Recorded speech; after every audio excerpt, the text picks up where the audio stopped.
So listen, girl. In this video, we are going to talk about something that I've been talking about for years, but I've always been coming from the perspective of the cosmetologist. But on today, trust that exactly where you are is where you're meant to be. So keep your chin up so your crown doesn't fall. Remember, you're royalty. leaving this video link in the description box below. Please watch the whole thing through because this woman here needs to start her own church.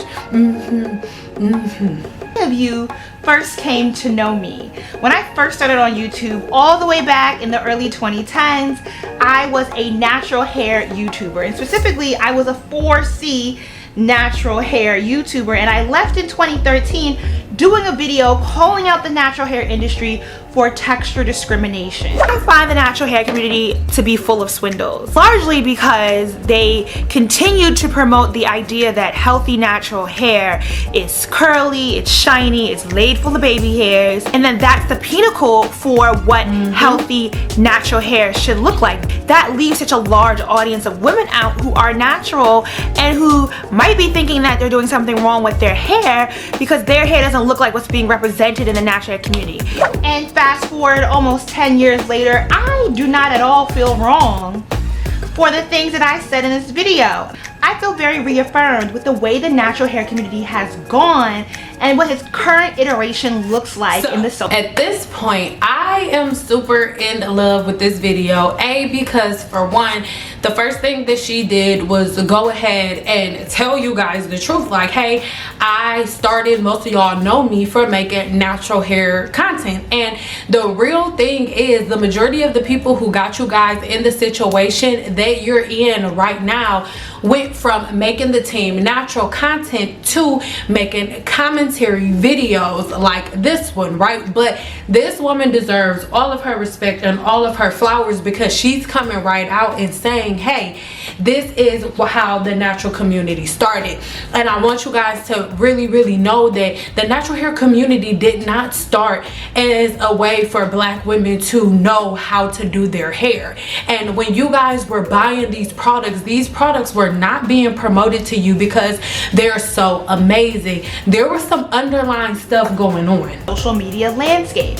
I largely have the belief that for most of us, the natural hair community within the 21st century and specifically within the 2010s failed us. Now, when I did my original video on texture discrimination, I was mostly calling out the corporations for their reliance on silkier hair textures, for heavily utilizing black adjacent creators, promoting their product as a means for a particular type of hair texture, often being marketed to women with 4C and beyond. Really, what we grown now. We could colloquially, it's nappy, highly textured, tightly coiled hair was often being marketed to as if you use my product and you can get a looser curl texture. And I took big issue with that. Also, I was watching as a content creator. This is the thing. I have been saying this for years. This is what happened. The same year that a whole lot of people started the same year that the whole Team Natural community took off was around the same year that a whole bunch of black hairstylists, black cosmetologists were taking the industry by the nuts.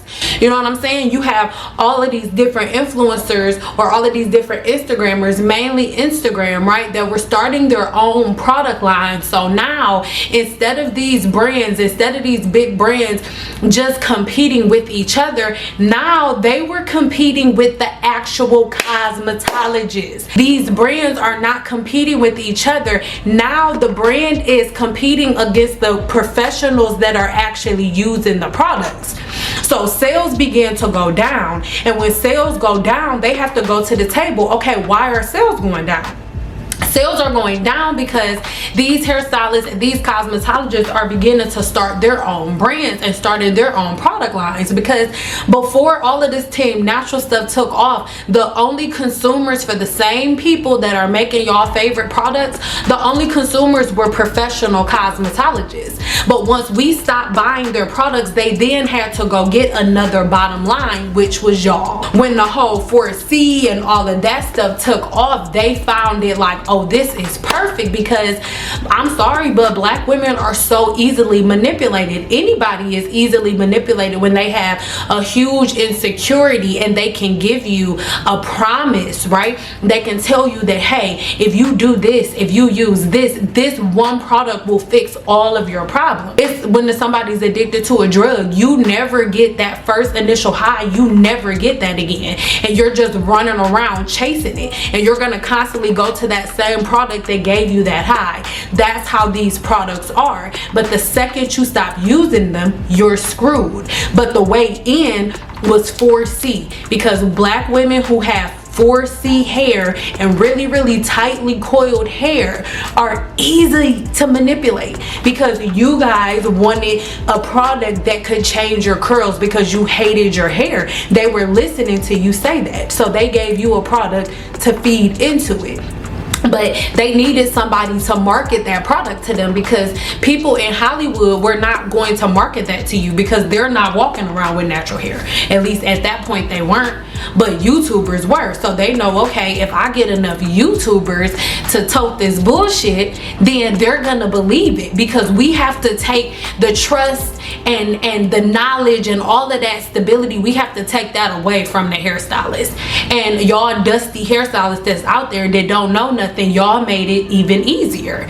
But that's how the game really went. In this space, doing a lot of work, seeing my branding and messaging being co-opted, but not getting any of the equity that was being provided at the time in the space. I was not being sponsored, though I would be getting sent copious amounts of products. I was not being invited to hair events. I was just not, I was not really included in the natural hair community. Now, people had plenty of opinions about why that was. Honestly, a lot of y'all could eat it. Because they didn't want you around, they just wanted your bread. They don't really want you in the room, they just want the money that you're gonna bring in the room. That's how it goes. Doing that video and calling out brands. And I did that video knowing that I was ending my career as a natural hair guru or influencer. And I thought I would kind of slow down and pace myself. Let me say this. Listen, that was a job. Did you hear what she said? My career as a natural hair influencer. And this isn't coming against her. It was a job. It was a career, and a very lucrative career. These women are not toting products to y'all every week out of the kindness of their heart because they believe these products work. No, this was a job. These women were making bands. It costs money to get inside of big box stores. You don't get there for no reason. And there's nothing wrong with that. But the whole Team Natural, the product pushing hack and all of that product crack, all of that stuff was to get your money and for nothing else. And these women, I'm not saying anything bad about them. That's her job. Just like being a cosmetologist was my job. Being an influencer was her job. But it's also your job to know the difference. Out of doing natural hair content and slowly transition into what would become cultural commentary. But there was such fallout from brands who just were so disrespectful to me, like Talia Wajid and Curls, and particularly Curls, and event producers, so individual players within the natural hair community who wanted to co-opt and use the conversation I started around texture discrimination without paying me or including me in the conversation. They wanted to use the discourse I started but keep me out of it. And it was a whole bunch of fallout that pretty much signified it was the end of my time in the natural hair community. You know, it was no going back, and I moved forward and I flourished greatly. So a lot of people don't want to hear this. And years ago when I was saying this, people were like, oh, you just mad, oh, you being a hater. But the truth of the matter is, most of these women that were giving you the natural hair videos, by the time, if they made, let's say they made 100 videos, right, and throughout their natural career, by the time they got to their 15th video, they were sick of it. But they had already agreed to so many different brand deals or had already received so much product, then that's what it was. These brands will send you product like nobody's business. If y'all knew how much product is offered to me on an everyday basis just to make a video and promote it to you, you would be floored. You have different YouTubers and different influencers. Most of these women started off innocently, right? Like this woman started off innocently, but the longer she was in it, she saw, wait a minute, this is something else. The women that are being played, the women that these influencers are being used to play, they are the ones that attack you. As all of these women begin to leave the industry, or as these women begin to try to open your eyes to say, hey, don't buy these products, do this, then it's like, oh, you a hater, and you're isolated, because all of these women are making bands, okay, racks on racks off the views that they're getting by making this content. Every time they make a video telling you to buy a product, they're getting views and money from AdSense, and they're getting commissions, whether it's from Amazon Associates or just an affiliate account that they have with those brands. These women did not know anything about hair, innocently creating content.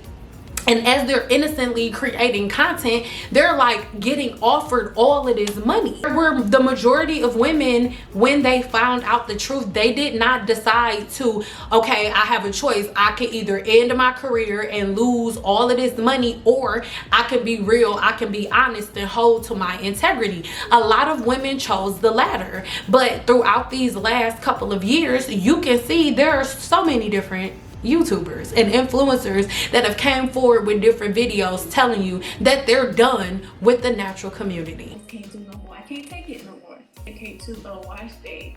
I just don't feel like doing it anymore. I was excited about doing my hair. I would be excited to try my wash and go, try different products.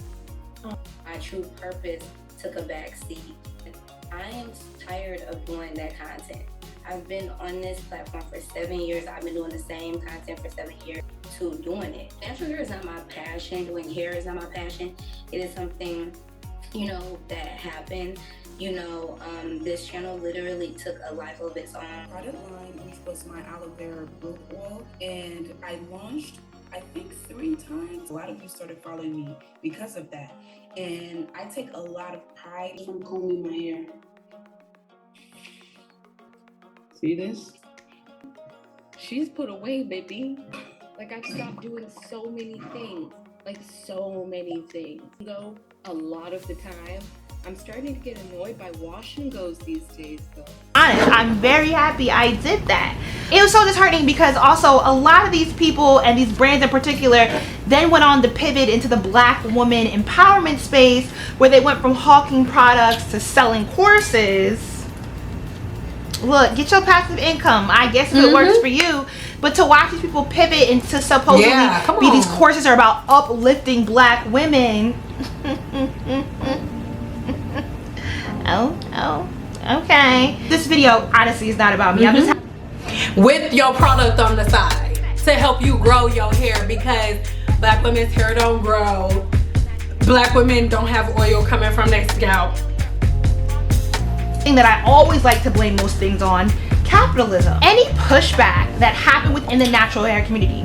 So similarly, when I did my texture discrimination video, or the way plenty of us in the natural hair community were very vocal about the underrepresentation or the misrepresentation of 4C and tightly coiled hair textures, and more visibly Black women with various types of hair, whether it was thin, whether it was shorter, whether it was in between lengths, being represented within the natural hair community, being very vocal, and that kind of pushback and discourse happening, it was always quickly commodified as the next selling point. The support from the companies that want to utilize me and utilize my audience to capitalize. So really quick, this is the thing.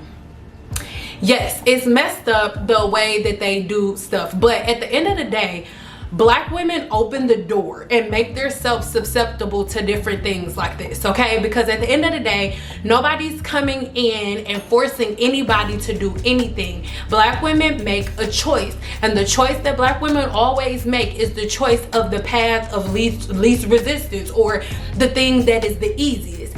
So you can have two options in front of you. One is the thing that you should pick, and one is the thing that you should stay the furthest away from. Everyone knows the thing that a Black woman is going to pick is the thing that is easiest, the thing that costs you the less work. At the time, women with lightly textured hair and lightly coiled hair, they didn't have a need to buy a product. They didn't need a product. All of those women understood that to get their curl pattern intact or to have healthy hair, they just have to keep their hair clean. That's it. Because their hair would build up with oil more, because it doesn't take as much time for oil to travel down the hair shaft for them, because their hair isn't as curly. So they weren't marketing and making the majority of their money off of them. Everything that Black people create is always whitewashed. But who opens the door? Black people do. Because most Black women are so, for whatever reason, against each other and against the Black hairstylists, and these brands marketed on that. They took advantage of that. Like, yes, you can do this at home. Salon quality hair care, salon quality shampoo and conditioner, painting the illusion that the mastery that you're getting in a hair salon is done based on the products that your hairstylist is using, and not the skill and the hundreds and thousands of dollars she spent on school. So in that case, there were so many different women, there are so many different things being marketed to you, but 4C hair is the ploy. That was the thing that let y'all in. And they knew that because y'all was following the lie of 4C, they like, oh, they dumb, they don't know shit. Let's go ahead and keep marketing this. Let's ploy this. Let's go ahead and put this 4C on a bottle, and let's give it to all of these women because they believe them. They don't believe the hairstylists. And then they painted the narrative like, okay, all hairstylists want to do is get your money. That's why hairstylists and cosmetologists are always hated, right? That's why they're always hating on you, because you know they're just jealous because all of the YouTubers are stealing their money, or they're just jealous because people can do their hair themselves now. They saw that. It's somebody's job to read these comments, right? So they saw that, they like, all right, bet, what can we get off that? Let's give all of these YouTubers everything, the products that they're pushing, so that way we can make money and get them their little commission. And that's what happened.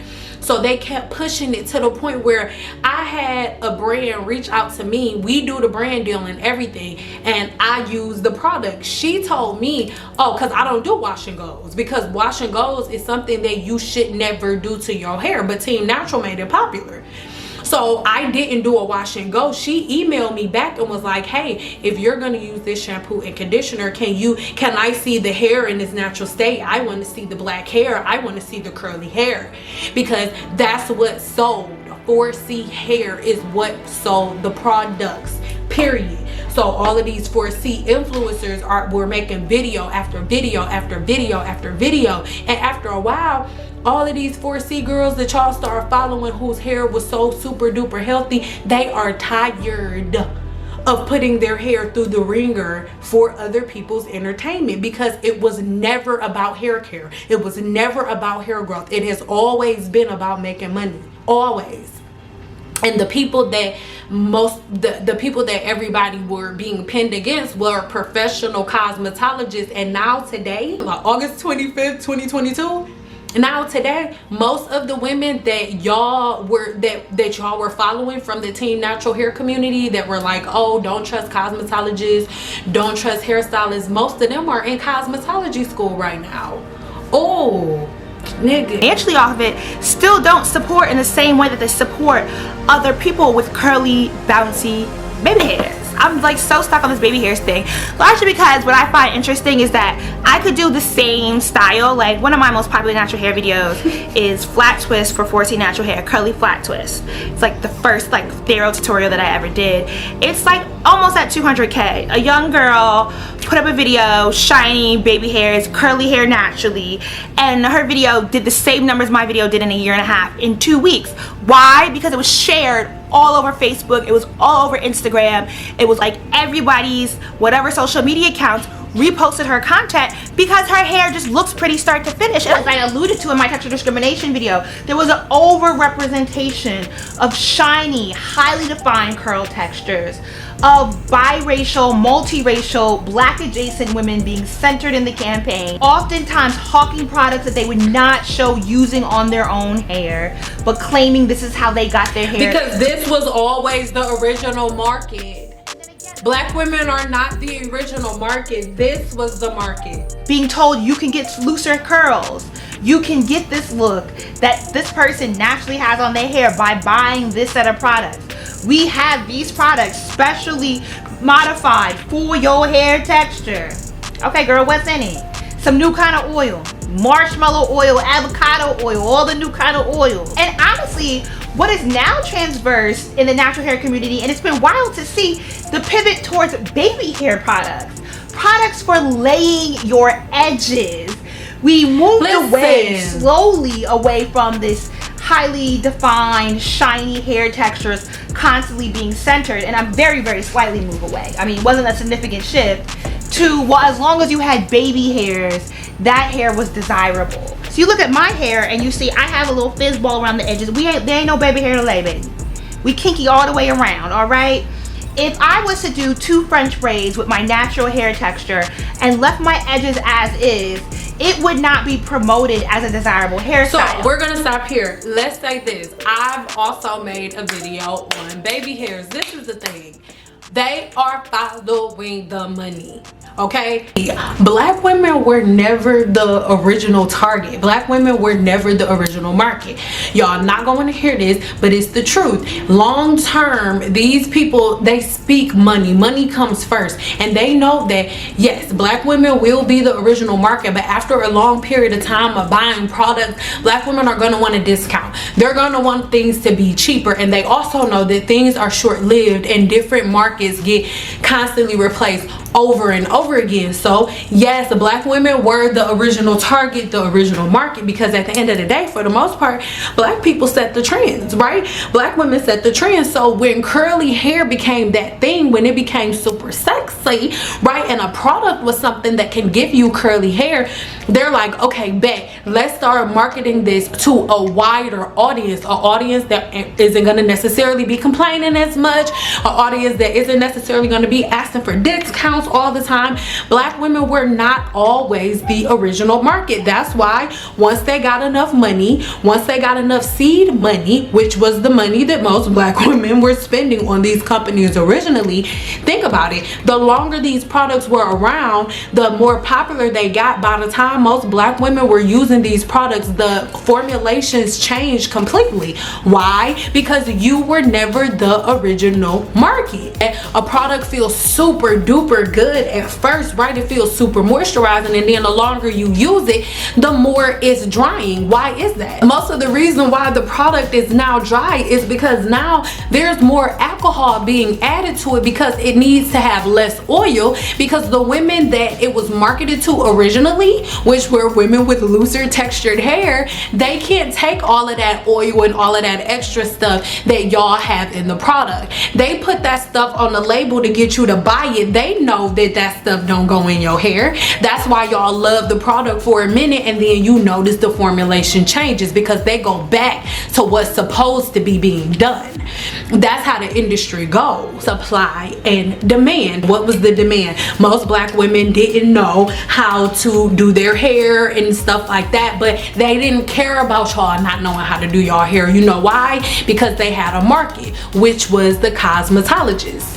We were the ones buying products, and then you have all of these hairstylists that are, when Instagram came around and YouTube came around and social media, you have these YouTubers and Instagrammers, hairstylists that are becoming multi-millionaires selling hair products, and all of the money that these people were making previously were now going to the pockets of hairstylists. So like I said at the beginning, they at that point had to weaken your trust in hairstylists, and they did that very well. But once they got you sucked in, once they got all their money, then they went back to the people that give them the most lucrative return, and it is not black women. It's not. After a while, you start looking for a sale. all of these years that I've been making these videos, it's just so, I'm not gonna lie, it's rewarding to see everything come full circle, because this now today everybody's like, oh my god, I don't know what to do, I don't know what to do, there's nobody.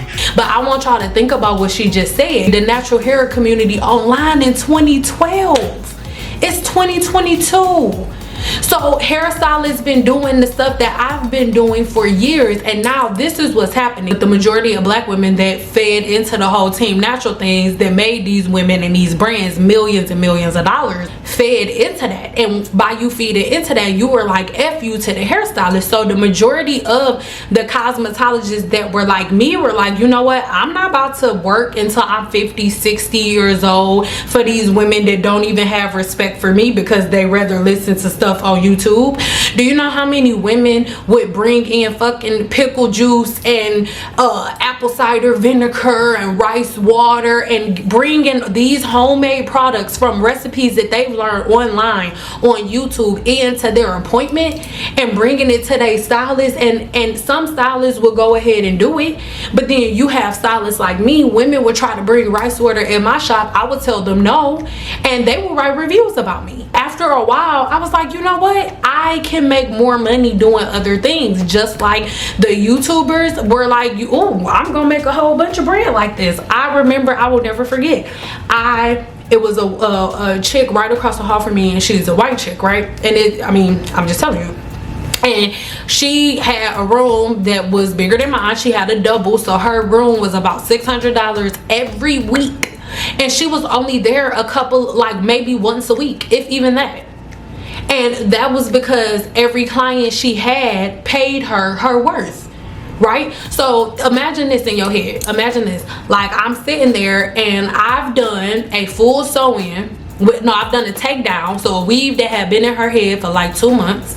So I did a takedown. I detoxified her scalp and her hair shaft. Then I gave her a deep conditioning treatment, trimmed her ends, blow dried her hair, braided all of her hair down. Her hair was about this long. Braided all of her hair down, put a full sew-in with a lace closure, not to mention colored the bundles previously, before a couple of days prior to, and after I put the weave in, I curled her hair, right? And the price that I gave her, she was like, what? I heard somebody do it cheaper. And right across the hall, I just listened to her like, oh, $2,500. She's like, oh my god, I told Bobby, like, oh my god, I told him like a full 3,000, you know? And so, oh my god, I'm going shopping, I'm going to the mall, oh my god. And as I'm listening to that, I hear like, are you sure? Because I know this one girl that can do it cheaper. So I'm listening to her client, appreciating her and tipping her an extra $100 on top of the $2,500 that she already owed her. Then I also am looking in front of me at 3 wigs, right? And at the time, it's not like that right now. At the time, I was charging $400 per video. Like whenever I did, it's not like that no more. But at the time, I was charging $400 a piece for my brand deals, for wigs. And I'm like, why in the fuck would I sit here? Like, these are the things that cosmetologists dealt with, so they left the industry. So now today, instead of it being cosmetologists that are leaving, y'all didn't care that hairstylists was leaving because y'all still had y'all YouTubers. But now YouTubers are tired of lying. Now YouTubers are tired of being dragged through the mud. Now YouTubers are tired of being used to make money. So now who do y'all have? Because the YouTubers that are tired of being used by these brands are now going to cosmetology school to become the women that they told y'all not to trust in the first place. So now you have to ask yourself, who are you going to listen to? Are you going to listen to the original cosmetologists that have been trying to prevent y'all from all of this stuff since 2010? Because this shit has been going on since 2010 and it's 2022. Like, how long did people think cosmetologists were gonna stick around? And how long did y'all think these women were gonna stay online playing in their hair? At the end of the day, the one thing that will never change is the science. And in my opinion, all of the cosmetologists are still saying the same thing. Wash your hair every day, trim your ends every 8 to 10 weeks. Nothing about our shit is changing. Everything in the hair industry, the influencer stuff, all of that is constantly changing every time you look up. So you have to ask yourself, are you going to follow the science or are you going to follow fads? Because the hairstylists and the cosmetologists that have been trying to put y'all up on game for years, like myself, we're not hating. There was nothing to hate on. We were passionate about hair and we know what happens to hair long term.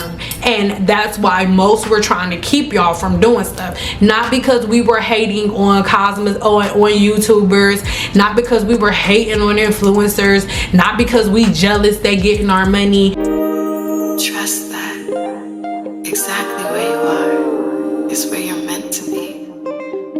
So keep your chin up so your crown doesn't fall. Remember, you're royalty.